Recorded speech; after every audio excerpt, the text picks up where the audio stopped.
안녕하세요. 유형식 TV의 유형식입니다. 오늘은 갭 투자와 파생상품 투자, 파생상품 투자와 갭 투자라는 제목을 가지고 방송을 하도록 하겠습니다. 먼저 자료화면 두 편을 보시도록 하겠습니다. 은행이 안전한 상품이라면서 투자를 권유했는데 원금까지 모두 잃을 상황이라면 어떨까요? 파생금융상품 DLF와 DLS 이야기입니다. 투자자들은 원금 손실에 대한 설명을 듣지 못했다고 주장했는데 금융당국은 이달 내로 합동검사에 착수하기로 했습니다. 이현준 기자입니다. 60대 투자자 이모 씨는 은행 개인자산관리사의 권유로 한 금리연계 파생펀드에 1억 원을 투자했습니다. 안전한 상품이라던 파생펀드는 넉 달 만에 90%가 떨어지면서 1억 원은 1,000만 원이 됐습니다. 1.55%의 수익을 가져가는데 이게 원금이 6개월 동안 다 없어질 수 있다? 이랬으면 안 했을 겁니다. 10%가량 손실이 난 시점에도 원금 손실에 대한 설명이나 환매 여부를 물어보지 않았습니다. 1,000만 원 정도 손실이 났을 때 은행에 가서 물어봤습니다. 이상하다 이거. 그때도 저한테 기다려달라고 했습니다.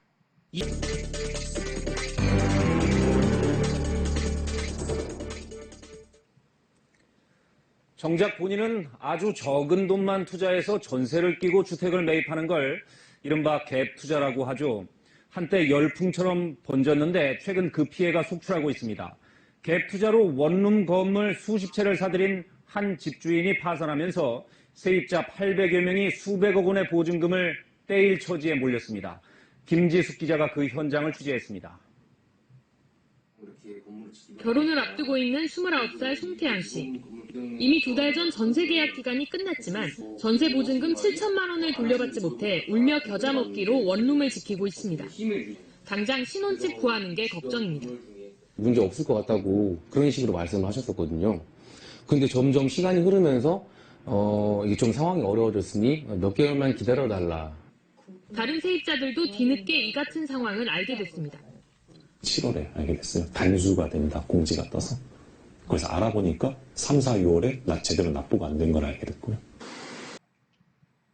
방금 보신 뉴스 중 먼저 보신 뉴스는 지난주부터 그 뉴스가 계속 나오고 있죠. 뒤에 보시는 DLS와 DLF, 우리은행과 하나은행으로부터 안전하다는 권유를 받고서 파생금융상품에 투자한 투자자들이 원금 손실, 그것도 이제 90%씩이나 되는 원금 손실을 보게 되었다는 뉴스이고, 뒤에 보신 뉴스는 갭투자죠. 갭투자가 그 수십 채, 수백 채의 그 집들을 갭투자를 한 거고, 그들의 집에 전세를 세입을 들어간 전세 세입자들의 들이 보증금을 손해보게 되었다는 뉴스인 것입니다. 그러면 제가 오늘 이 갭 투자자들과 그리고 파생금융상품에 투자한 투자자들을 한꺼번에 보여드리는 이유는 그렇습니다. 이 두 사건이 너무나 비슷하다는 것입니다. 무슨 소리냐? 파생금융상품을 판 우리은행과 하나은행, 그리고 이제 갭 투자를 해서 수백 채의 집을 산 그 집주인이 똑같고, 그리고 이제 파생금융상품을 권유받고서 그 파생금융상품에 투자한 투자자와 그리고 이 갭 투자를 한 집에 세입자로 들어간 전세 세입자가 똑같다는 것입니다. 그리고 그들이 그 원금 손실을 보게 됨으로써 그 깡통 개정이 되고, 깡통 통장이죠. 깡통 통장. 그리고 깡통 전세가 되고 있다는 것입니다. 그리고 마지막으로 안타깝게도 80~90%의 원금 손실을 보게 되고, 그리고 이 전세 세입자들도 막대한 보증금 손실을 보게 되는, 이러한 매칭이 되는 손실을 보게 된다는 것입니다. 그래서 제가 이제 파생금융상품에 투자한 투자자들과 갭 투자를 집에 세입자로 들어간 전세 세입자들을 한꺼번에 보여드리는 것입니다. 그리고 제가 오늘 방송을 하는 이유는 그렇습니다, 여러분. 집권당인 더불어민주당에서 이 두 사건에 대해서 좀 관심을 가져주십사 하는 것입니다. 그리고 이제 우리 더불어민주당에서는 이러한 사건들을 좀 상황을 장악을 하고서 입법을 통해서 이러한 사건들이 향후에 발생되지 않도록 좀 선제적으로 조치를 취해 주십사 하는 마음입니다. 어떤 내용이냐? 그렇죠. 지금 우리나라에서는 미필적 고의가 인정이 되고 있지 않습니다. 그런데 제가 앞서 말씀드린 대로 키코 사태라는 그러한 사태가 있었음에도 불구하고 우리은행과 하나은행은 그와 비슷한 그러한 위험 상품, 파생금융 상품을 요번에 팔아서 또 수천 명의 그 투자자들이 원금 손실로 거의 1조 원에 가까운 그 노후 자금을 잃게 됐다는 것입니다. 예? 만약에 키코 사태가 일어났을 때 입법부에서 미필적 고의에 대해서 입법을 했더라면은 지금과 같은 이 파생금융 상품 같은 사건은 일어나지 않았을 것이라는 겁니다. 무슨 소리냐? 여러분, 미필적 고의라는 게 뭡니까? 농협은행은 이 파생금융 상품이 너무나 위험해서 팔지를 않았고, 신한은행은 80억 정도 팔았다가 또한 위험하다는 생각이 들어서 판매를 중지했습니다. 근데 우리은행과 하나은행은 지속적으로 판매 수수료를 편취하기 위해서 자기네 고객들에게 이러한 위험성이 높은 파생 금융 상품을 팔았다는 것입니다. 그러면은 미필적 고의라는 게 뭡니까?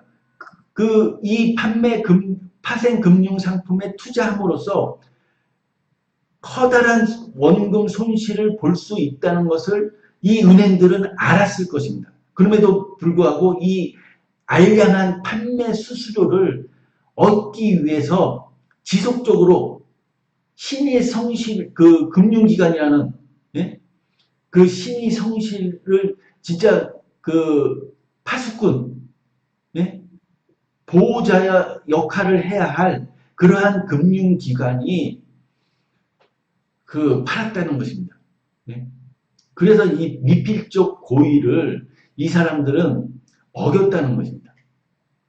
그리고 이들은 이제 그렇게 변명하겠죠. 이 투자 약정을 할 때 여기에 이제 이 약관에 대해서 투자자들로부터 자필 서명으로 잘 읽고 이해하였음.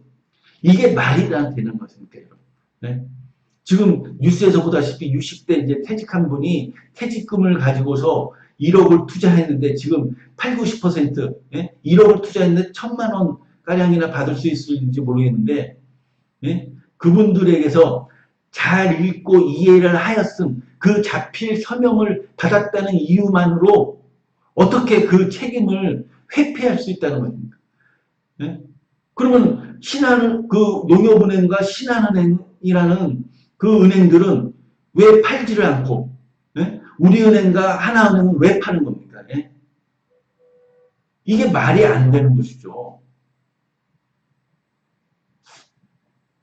이게 우리은행, 제가 지금 보니까 우리은행은 제가 정부 지분이 있는 걸로 알고 있는데, 지금 결제 선상에 있는 임직원은 그냥 요번에 이제 금융당국의 그 결과가 나오는 대로 싹 다 파면을 시켜야 됩니다, 여러분. 의원면직이 아니라. 예? 어떻게 자기 은행과 거래를 하는 이 은행 고객들에게 어떻게 이러한 위험한 상품을 팔도록 권유를 할 수 있습니까? 예? 만약에 다른 은행들이 다 이 금융 상품을 팔았다고 한다면은 말이 되지만은 농협은행과 신한은행은 팔지 않았다는 것입니다. 그리고 중단했고 팔다가. 자, 그러면은 제가 이제 대법원 얘기를 하고 싶은데요. 이 대법관들이 분명히 이 두 사건들은 최종심이 대법원까지 올라갈 텐데, 제가 부탁드리는 것은 제가 앞서 말씀드린 미필적 고의를 판례로서 좀 인정을 해주십사 하는 것입니다. 왜냐하면 입법부에서 입법을 하더라도 그거는 이제 소급이 적용이 안 되기 때문에 지금 손실을 본 이분들에게는 해당이 되지 않는데, 만약에 대법원에서 미필적 고의에 대해서 일정 부분 인정을 한다고 한다면은 이 분들이 손해를 만회를 할 수 있다는 것입니다. 그렇기 때문에 제가 이제 대법원을 언급하는 것입니다. 오늘 방송 이것으로 마치겠습니다. 감사합니다.